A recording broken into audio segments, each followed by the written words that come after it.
Hi, this is Faith and Literacy, and welcome to part 4 in a series that I'm calling Building the Foundations for Reading Success.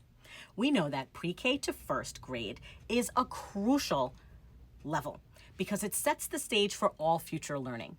So understanding topics like the science of reading and how to incorporate those into your teaching practices will ensure that children develop strong reading skills that will serve them throughout their academic careers. We also know that our reading journey begins way before pre-K and extends past first grade. But in these series of videos, I am focusing on pre-K to first grade levels.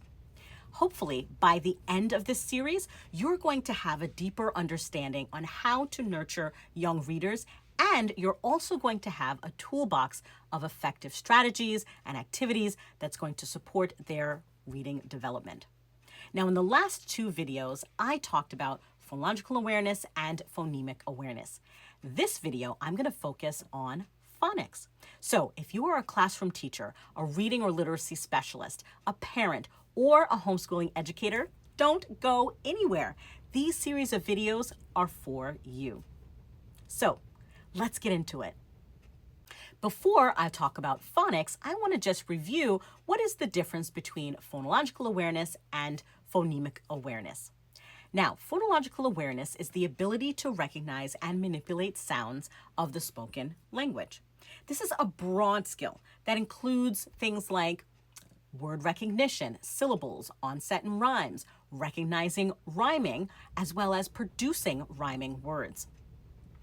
Now, this is the precursor to phonemic awareness. Now, phonemic awareness is the ability to hear, identify, and manipulate individual phonemes in spoken words. Phonemes are the smallest unit of sound. Now, this skill is essential to learning how to read and spell, as it directly relates to a child's ability to decode words. Now, how do those 2 skills relate to phonics? Well, phonics is connecting those sounds to letters, right? Phonics is the relationship between the phonemes and their corresponding graphemes.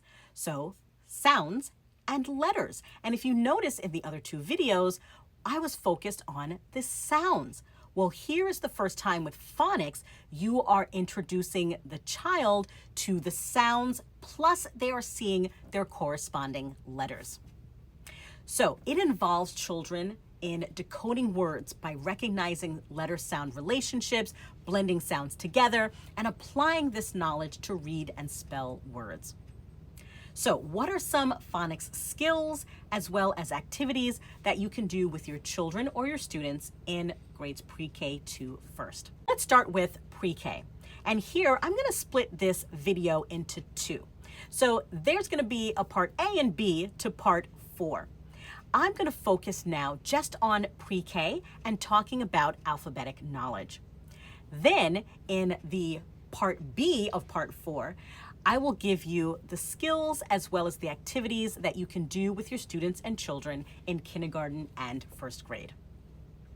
Now, what skills are you introducing to children in pre-K? Well, you're beginning by introducing letter sounds and their corresponding letters. You want to focus on letters that is in the child's name, for example, because these are often the first letters that they're going to learn to recognize. Of course, with alphabetic principle, that means that children are learning how to recognize letters and their corresponding names. They are able to recognize uppercase letters as well as lowercase letters. Also, they're able to associate those consonant letters and the vowels with particular sounds. One activity that you can do with kids in pre-K is the alphabet song. You want to sing the alphabet song daily to help children to become more familiar with letter names as well as their order. Now, we know we get to that dreaded part, LMNO, right? And we want to make sure that when we get to that part, we are slowing down and really enunciating and pronouncing each of those letters as distinct letters, L, M, N, and O. And we can do that in a couple of ways. One, as we are singing the song, we can also have an alphabet chart. and we are pointing to each letter as we're singing the song. So when we get to that element O part, we're making sure we're slowing down and pointing to and enunciating the L, the M, the N, and the O. Also, something you can do is find another version. If you want to make sure that you find a different version of that song that doesn't rush through that part.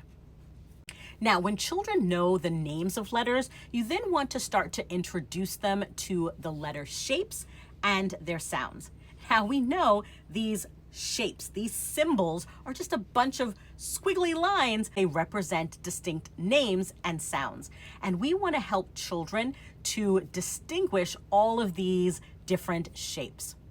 We want to make sure that we're helping children look at the differences and the similarities of these letters. So you can put up two pairs of letters, first uppercase and then lowercase, and you want to talk to your kids and have them to talk about what do these letters have in common? What is their differences? If they're looking at a letter like a B and a P, for example, or B and a D, which are letters and common pairs that get confusing for kids, you want to talk about those shapes. What are the similarities? And then how are they different with that circle and exactly where it's facing? This is going to help children to understand and recognize the difference between some of those confusing pairs. As I said, your Q's, your P's, your B's, your D's.